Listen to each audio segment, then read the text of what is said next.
Are we on air? We are now. Hi, everyone. This is the July installment of the ALiEM Book Club. We are so lucky this time to have a book that was selected by Dr. Amy Walsh, The New Jim Crow. Jordana will be moderating this time, so I'm going to hand it over to her. Okay. So we have with us today Amy Walsh, Rick Gustavus, and Kyle Fisher. So this book, The New Jim Crow by Michelle Alexander, lifts the veil of colorblindness, shows the comprehensive, deeply rooted, and tactically disguised racialized criminal justice system that functions very similarly to Jim Crow. In this book, the author calls upon the reader to become informed and take action. Cornel West, in the introduction, goes as far as to call this book a secular Bible for a new social movement and a grand wake-up call in the midst of a long slumber of indifference to the poor and vulnerable. Amy, can you tell us why you recommended this book? Yeah, so I initially read this book probably about 2 years ago, and it was just really kind of a powerful gut check to me because I read it and it just felt like it showed all these things that had been kind of hidden in plain sight for me prior to reading this book. Just kind of growing up in an upper middle class white community, I just really wasn't recognizing a lot of the things that she was talking about in this book, and as soon as I read it, I was just like, wow, this just really resonates. It really made a lot of sense to me. The other thing that made me want to recommend it for reading right now is that the prison reform movement has really gained a lot of traction. Since, like, even the recognition since I read the book seems like it's much greater. You have President Obama talking about it. I think it was yesterday or today. Serena Williams has been doing a lot of activism and advocacy with this. I think John Legend has been as well, and a lot of other people too. And I think also with the kind of the rise of the Black Lives Matter movement, I was really interested in discussing what the role of physicians should be in that kind of social movement. If we have a unique role as physicians, if we do, kind of how do we contribute to improving racial equity within healthcare and just within society in general. And so those were the things I was really interested in kind of discussing with a lot of other people who share my interests. So. Great, and that's what we hope to do today.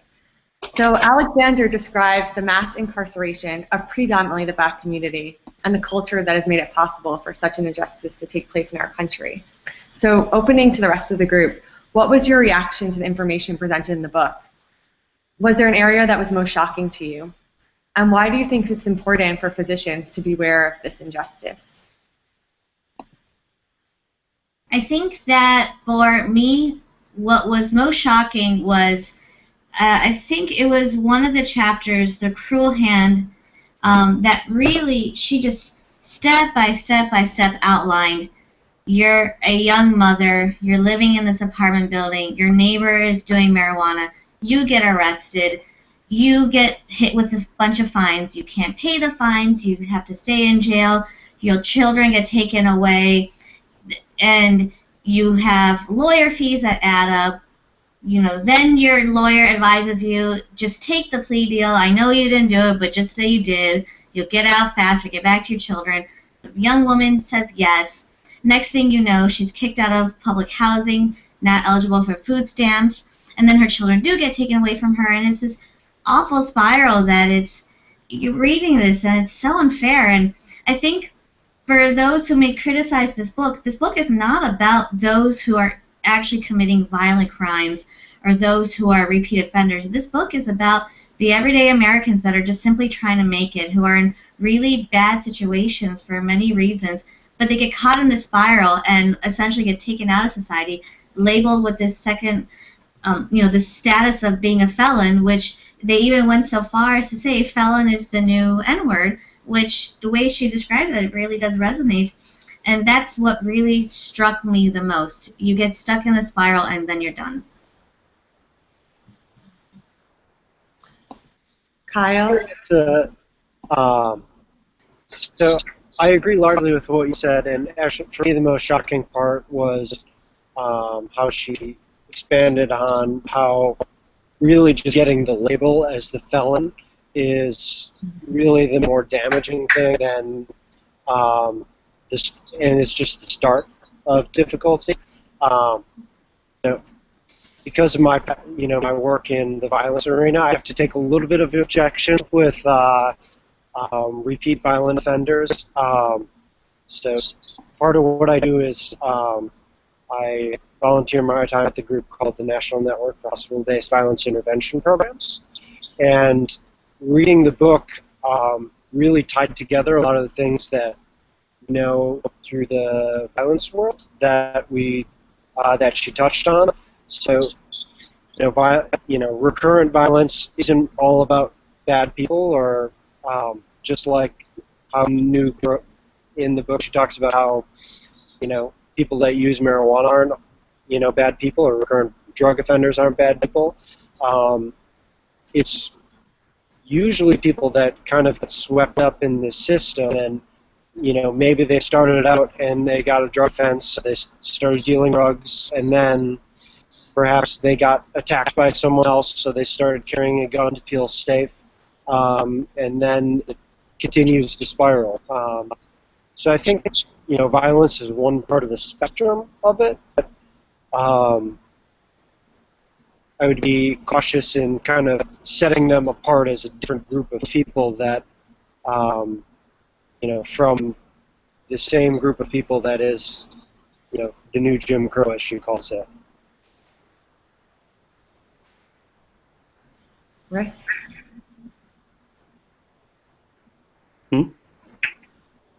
Oh, so for me, there were three things that definitely resonated with me as surprises. One was, I mean, I love the way that the author continues to step by step take you to through the process of her thinking, not necessarily like relying on either rhetoric or relying on saying these things that are heard in the media every day, but step by step takes you through her logic as to how she's coming to these conclusions, and that these are just not sort of radicalized conclusions that are sort of come to on a whim, but sort of going through it systematically, showing how these things have come about. One was right in the intro, how she sort of dispels that common myth amongst, I would say, minority groups that particularly have done well. And, dispelling the myth that, which is pretty much akin to the American philosophy of, success is really something that is directly correlated to your personal characteristics. It's directly correlated to your personal effort and how much you pull yourself up by the bootstraps. And if you can't, and if you're not successful, it's a sense of personal responsibility or some intrinsic characteristic within yourself as to why you did not become successful. Not only sort of dispelling that, which was not the surprise, but the surprise that it's not necessarily just due to the unfortunate but predictable circumstances that surround minority youth, lower education, poverty, and the socioeconomic situations that they find themselves in that is conducive to crime. In fact, she goes on to say that how, for example, when the war on drugs is declared, it's when drug usage was at an all-time low. Right. Or that in the conviction of young black youth, young black males in particularly, the usage amongst them is actually lower than the proportion amongst the usage of young white youth. Yet these neighborhoods are systematically targeted. These people are systematically targeted regardless of all of those things.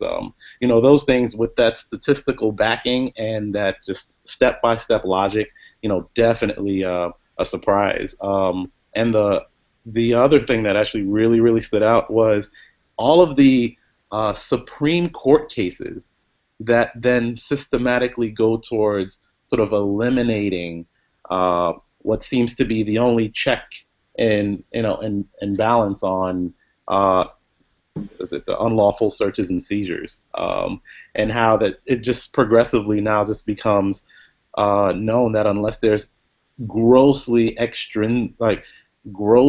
overt racism that's seen in the somewhere in the criminal justice process for an individual, at this point it just seems unfruitful to try to claim that there is, because they basically said that it's pretty much lawful unless it's grossly overt, which is sort of sad.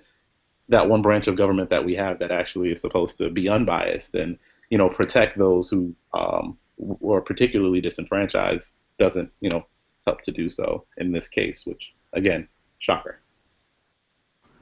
Which may be why now that we all have our cell phones and bystanders are able to record things real time when it happens, you can actually record the comments that are made by people so that, because otherwise the court cases were essentially saying to allege overt racism, somebody actually literally had to say racist things. And how are you going to prove that in court? You can't prove someone's thoughts, but at least now with cell phones, and maybe that's why in the last year and a half we've seen this kind of return to the conversation of what really are our law enforcement people doing and why are they targeting the people that they target. And now we have their words at least recorded somewhat, or their actions recorded real time. And, whatever case you can describe, some of them still get thrown out of court, but at least public opinion more and more says that you can't just ignore actual video and recorded evidence. Yeah. Moving on to the next question, we're going to ask. So, I felt this book was most importantly a call to action. What role should an interested physician play in activism related to issues that are not considered directly related to healthcare, like prison and judicial reform, or the Black Lives Matter movement that Amy mentioned earlier? Maybe Kyle, you've done some work in this area. Yeah, so I think physicians definitely have a voice in the matter. Spent a little bit of time in the past working in state legislatures, both in Wisconsin and Maryland, and I think it's a careful balance because people want to hear what doctors have to say, and they want to hear, especially emergency room doctors.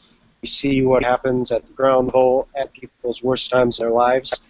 But at the same time, I don't think it's terribly helpful to talk about things in a way that seem outside your bounds.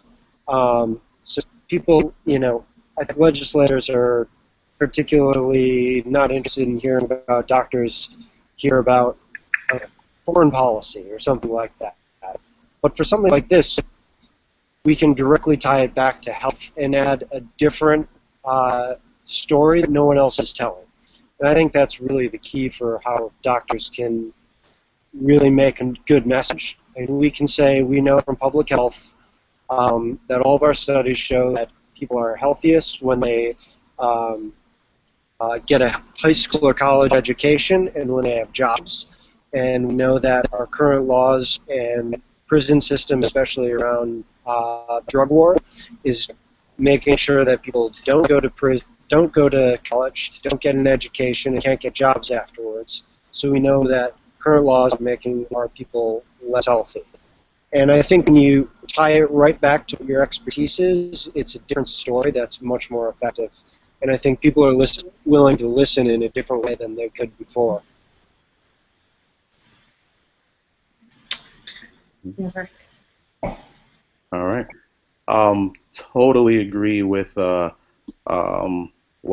Kyle is saying, and I think that what a lot of physicians miss and really don't have a great understanding of at times would be their tremendous social capital and social influence. Just saying that you are a physician and that you're going to speak on a topic or subject has great weight, not only in the local communities that you may speak, not only to the friends and family that you have, but also at testimony at state legislatures, at testimony at federal hearings. The fact that you are a physician in the community, you do have a unique perspective and social influence that people want to listen to. On top of that, sort of just that understanding that, one, we do have a unique perspective to bring, and two, it seems like the book focuses a lot on the branding and the messaging that was done, particularly in the 80s around the time of the crack wars, with the war on drugs and the branding of drug users and what that was like, and how they systematically showed only a certain population associated with things like welfare, things like drug use, and the effective use of stories. Um, I think it's one of the things missing in public health, where we don't necessarily always take advantage of those same opportunities to tell stories and to tell them from a unique perspective that no one else has, as opposed to talking generally about how health stats, SES, education, and disparate arrest rates abstractly affect health. We have the opportunity to talk about things that we see on a daily basis, which would be people who come in via the ER in custody for evaluation, people who come in police custody from prisons, what some of their stories and experiences are like, and directly relate them to the grand message that we're trying to send, which is that unique perspective that we have. So just on that front, that's definitely one of the things that we can do. Secondarily, I would just say also trying to get involved as much as we can in the communities in which we work to find out where these disparities are happening and also lend our social capital and our voice to those issues. Great. It's great to have those perspectives from Kyle and Rick, who do work in this area. I think what was most shocking for me about reading this book was sort of becoming aware of this story, which is really so hidden, this mass incarceration, and then my own color blindness. Maybe how Rick is saying, we hear these stories and we have this perspective that probably many people in positions like us in a community don't have, but also maybe it made me aware of how many of my colleagues or how many stereotypes do we create in our work environment because we don't really know the real stories of the people that we're treating always. And I found that this book was just so eye-opening for that purpose, and I would recommend it as a book for the medical community read, just to get that insight, that perspective into a community that we treat all the time, that we don't always really know what they've experienced as a group. Yeah, I think that there were kind of a couple of things that I thought of as kind of the positional. I think part of it is sort of trying to overcome the hidden curriculum that, like you're saying, that it's personal responsibility and personal choices that have led people to have the poor health that brings them into the emergency department on a given day, and rather trying to kind of shift the blame of it, so that it's not totally on the individual, and that we look at kind of the choices that we've made as a society and the societal responsibility for people having the health that they do, especially since 1 year in prison decreases life expectancy by 2 years. You really see that there's a lot more at play than just someone's own personal health decisions. And with that, you see kind of diseases related to toxic stress and the health problems that they cause really extend far beyond the boundaries of what we kind of traditionally think of as healthcare or medicine. And so I think that's another role that we have, is sort of to recognize those intersections between other fields and our own, and to use that social capital, like Rick was saying, to amplify the voices of people who work in fields that maybe aren't as prestigious in housing or employment or other fields like that, to really give voice to them and voice to how big of an impact this has on the health of our patients and the health of our communities. Yeah. So after reading this book, were there specific disparities in health that came to mind? What work should be done most urgently within medicine to address this racial injustice? For me, it was, I think in Amy's post that she had written when I was editing it, it struck me so much that I made it bold, which was, more Black Americans are in prison now than were enslaved in 1850. And the sentence continues, this removes a large part of the population from the pool of research subjects. And I think that statement can't be underscored enough. How often have we said, I know the studies were about white males, middle-aged, and therefore this blood pressure medication may not apply to blah, blah, blah population, but the fact is it really doesn't, and you have such a large group of people who are completely excluded. It's the medicine that we practice. It's it's such a disservice to that group of people. That really struck me the most, and I don't know what the right answer is, because informed consent is very important, and can you really get informed consent from somebody who is in jail? But at the same time, I'm pretty sure the people in jail would also love to be given good health care, and to know that the medications that they're taking has been studied for their people and has been proven to work and not necessarily be experimented upon.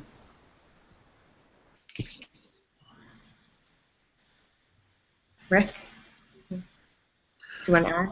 Yeah. Well, in sort of in reading this book, I think it also is eye-opening, and something that you said earlier, Jordana, about examining our own practices, seeing what it is that we do, and how, although very well-intentioned and not and specifically trying to not perpetuate some of these stereotypes and some of these rapid judgments that work to the detriment of those people who we're trying to serve. We may end up doing them anyway. It's very interesting how Michelle Alexander goes on to point this out in her book. I remember this. She talked about a study that was done where they basically described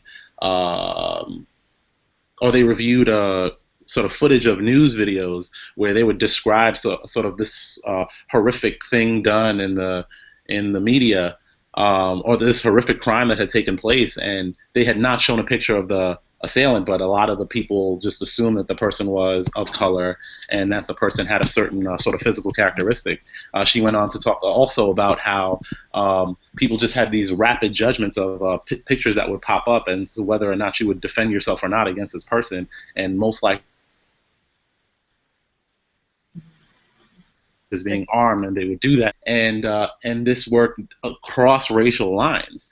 She talks about this sort of unconscious but very pervasive sort of image of black males are dangerous, or minorities are mischievous, and again, in examining my own practice and understanding that I don't have any of these overt biases at all, but stepping back to say, well, how many times have I may I have maybe not taken pain complaints as seriously in prisoners, or how many times have I used the officers who come in with them, sort of their bias on saying this guy comes in all the time with so and so and such, and does that sort of downplay my diagnostic ability? Does that compromise care in that way? Have I noticed that in any of my colleagues? And are there any systems that are in place right now that I notice that perpetuate those same stereotypes? Again, very eye-opening, and another thing that I think that we could all do in our individual practices, and potentially contribute to the practice of just medicine in general, in trying to come up with things that would address those issues. Yeah, I felt the same. As someone who likes to say, I try as much as I can to be aware of these biases. Even Alexander goes and mentions it, that only under the title of criminal or felon are you denied housing, denied work, and mistreatment acceptable. And I thought, is there maybe even in our hospital setting, is there equal compassion in medicine? Is such a patient compared if a patient comes in arrest? Are they given the same type of care as someone who is not labeled a criminal? And I would think that the care probably is not equal from my personal experience. And as Rick notes too, I think that's an area in itself, like more of at your own shop, in your own practice, where you can make a difference. You can make a difference just to your practice, an example for people around you.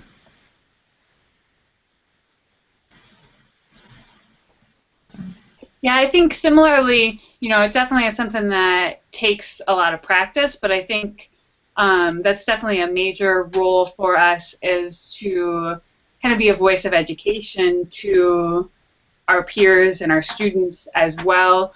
It's it's definitely a challenge to do it and not sound kind of sanctimonious, but it's also something that is really I think that bias in general and health disparities is a really neglected part of medical school and residency training, and so people who are really interested in this can really have a very transformative effect on the practice of medicine by just kind of sharing what they know with other people. I think I was aware of the health disparities before I read this book, but it just really hit home how this prison system just kind of generates a multi-generational effect on health, because it's not just the person that you're imprisoning that has their health affected, but it's their kids or their family who gets kicked out of public housing, or so many different layers of people's health that you are affecting through this prison system. And then what Nikki was talking about how much this affects medical research, one potential solution that they talked about in that initial commentary was for people who consented to participate in medical research prior to going to prison, to allow them to continue to stay in studies and not eliminate them from the study pool just because they were imprisoned. And so that would be one potential, I don't know if it would be a policy solution or just kind of an IRB practice or how they would change that, but that would be one way to somewhat mitigate the effects on research to include that population more adequately. Okay. So we're going to start wrapping it up. I'm going to open up the conversation again, see if anyone has any last-minute comments they want to make before we make a closing statement. One thing that struck me as a lesson is, reading the book, a good step number one is just don't be part of the problem. We see all the time our patients probably get mistreated, especially in like the trauma bay. Someone comes in and gets stabbed or shot, and you'll hear a nurse or someone else or a doctor or really anyone make some comment, about how, oh, maybe they deserved it or who knows what happened. As a doctor, if you're the one leading that room, you're a voice that can say, stop it, we're treating the patient. And another thing that I was kind of acutely aware of reading the book is how these policies actually directly impact what we do on a daily basis. So, unfortunately, practicing in D.C., we have a lot of TCP and synthetic marijuana. And in the last couple months, just having moved from Philadelphia and not seeing as much synthetic, K2, I've gotten in the habit of asking patients, why do you smoke K2 instead of marijuana? Everyone says they like marijuana instead of K2. And every single time, the patient has looked at me and said, I'm on parole. And it makes it really obvious and really clear exactly why the patients are, doing what they do. And all it takes is asking them the question why. And you can learn a little bit more and probably treat them with more empathy than you otherwise would have. And I guarantee in a better way. I think what struck me when I first picked this up, and again, thank you so much, Amy, for recommending it, was how can I convince other emergency medicine doctors that this is relevant in medicine? I think that to say that this book is relevant to politics, to our current political, social climate, I think is an obvious. But how can I convince that doctor who loves Checklist Manifesto and The Humble Inquiry why this is a book that they should read? I think anyone who works in an urban emergency medicine department gets it, but not every emergency medicine department is necessarily like that. But I think we recognize that understanding our patients, where they come from culturally speaking, is important. And it's not just the cute geriatric patient who we should care about, or the people who are coming from another country who don't necessarily speak English, but this is a large group of patients who we treat on a regular basis. And anything that we can do to understand the cultural, social, and political backgrounds that our patients encounter in their everyday lives, I think is so relevant for us to be able to practice the medicine that we do. We're not the primary care doctor, we're also not the consultant, but we are the ones at the forefront, and we see people in all of their stages when they come in pain, willingly, unwillingly by the police, whatever. And this book really helps to understand those who are in prison or in the criminal justice system, what are the issues that they are facing. And that's why I think this book is so relevant and why I'm so glad to have read it.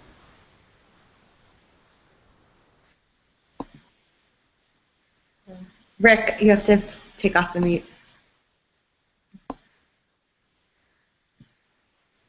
Hi. Here. Definitely want to echo all of those sentiments by everyone who just spoke. Definitely not being part of the problem. Definitely getting a sort of a deeper appreciation of what your patients and what they've gone through. Understanding how you can, propose, solutions and be just that much more aware to try to eliminate those biases. But I guess at the same time, what I actually really liked about what was just said was where we stand in the continuum of the people's exposure to the healthcare system. As EM docs, we're usually the gatekeeper. I mean, a lot of people get admitted through the ER. A lot of prisoners get their initial evaluation through the ER. And in seeing as sort of this is how they sort of meet the system, not just prisoners, but again, all those patients that may, again, potentially be by our understanding of what the social climate is, may be affected by the criminal justice system. But we have sort of this unique perspective and opportunity to, quote unquote, intervene. Again, we're not the primary care docs. We don't really have the time to sit down and sort of counsel people, on a very sort of deep level. But at the same time, what we do have, again, is that voice, that social influence, that social capital, where in just our recognition of these things, we can talk to our hospital, our department heads and our hospital boards about potentially getting more effective social service things in place for those people that we see. If we recognize either youth with sort of drug use and trying to get them into either programs or trying to get them some type of help that they may need, job training, education services, all of those things, when we talk about SCS and how important it is and how it relates to health, this book actually gives us that much more of a practical understanding of what the impact of a lack of those things, can produce. And it's just this cycle of sort of recidivism in a system that doesn't allow social progress for these marginalized individuals. Lastly, I would just say, not only in our professional career or in our professional space, but in our personal space, if at all possible. I mean, I'm sort of this advocate for, doing what you can and what you feel comfortable with doing, but there are a multitude, especially in these urban areas, of just exposure programs and mentorship programs that are just out there. And if at the very least, just lending your voice to say that, we're real people, we're here, this is very possible, and, this could be you. I mean, a lot of the ways that more of the sort of affluent individuals within this undercast have found a way out is through education, to just let that be a light. So if you can get involved in a mentorship program, do that. If you can identify those biases in your practice, do that. But again, always doing what you can and keeping a mind open to what is possible. Great. Amy, any closing statements?